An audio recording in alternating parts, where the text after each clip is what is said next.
রাজনৈতিক সেক্রেটারি জনাব হাসান মাহবুব মাস্টার, বাংলাদেশ শ্রমিক কল্যাণ ঢাকা জেলার সংগ্রামী সভাপতি জনাব হারুনুর রশিদ, উপস্থিত আছেন আশুলিয়া থানার সংগ্রামী আমির, সাবেক ছাত্রনেতা, দামসোনা ইউনিয়নের জামাত মনোনীত চেয়ারম্যান প্রার্থী জনাব বশির আহমদ, উপস্থিত ঢাকা জেলার জামাতের নেতৃবৃন্দ, আশুলিয়া থানার নেতৃবৃন্দ, দামসোনা ইউনিয়নের নেতৃবৃন্দ, উপস্থিত এলাকার ব্যক্তিবর্গ, উপস্থিত প্রিয় ভাইরা, আমরা আল্লাহ রাব্বুল আলামিনের শুকরিয়া আদায় করছি যে মহান রব্বুল আলামিন আমাদেরকে অত্যন্ত মহব্বত করে মায়া করে একটি সুন্দর পরিবেশ দান করেছেন, যাদের বদৌলতে আজকে আমরা স্বাধীনভাবে কথা বলার সুযোগ পেয়েছি, স্বাধীনভাবে কথা বলার চলার সুযোগ পেয়েছি।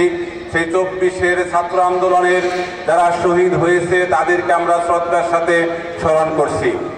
প্রিয় উপস্থিতি, আমরা সেই সমস্ত গাজীদেরকে স্মরণ করছি যারা 24-এর ছাত্র শ্রমিক আন্দোলনে যারা নিজেরকে আহত করে চক্ষু দিয়ে, পা দিয়ে, হাত দিয়ে তারা আমাদেরকে দ্বিতীয় বাংলাদেশের সূচনা করে দিয়েছেন।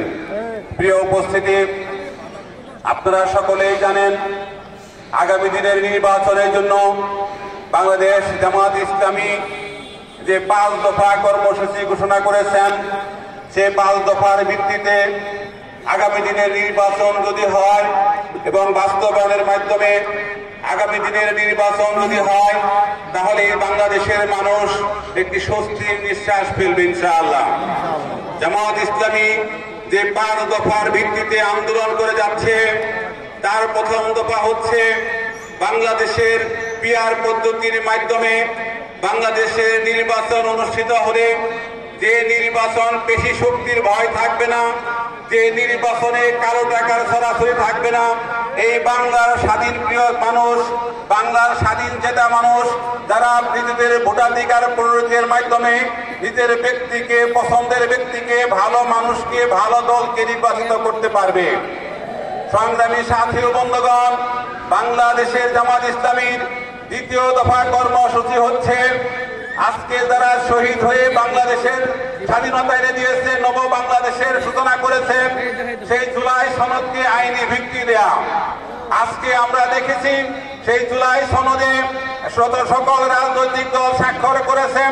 আমরা বিশ্বাস করি অনতি বিলম্বে গণভোটের মাধ্যমে এই বাংলাদেশে জুলাই সনদের যে মূল চেতনা, 24-এর ছাত্র আন্দোলনের যে মূল চেতনা, সেটা বাস্তবায়ন হবে ইনশাআল্লাহ।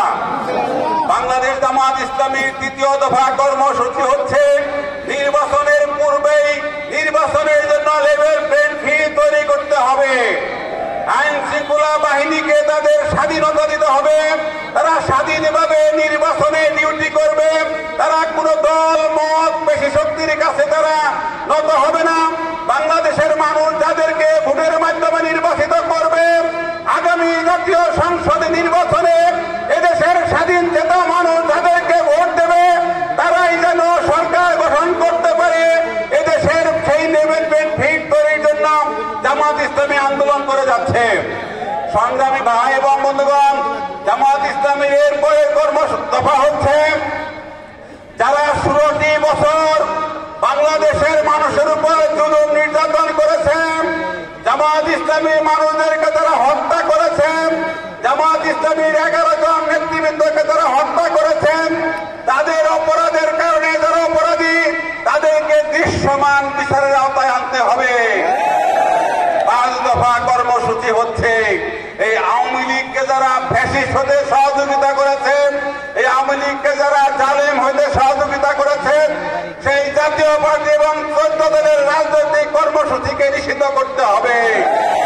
জামাত ইসলামীর এই 5 দফার ভিত্তিতে সকল রকমের আন্দোলন সংগ্রামে আগামী দিনের সকল রাজনৈতিক কর্মসূচিতে আপনাদেরকে আমরা উদাত্ত আহ্বান জানাবো।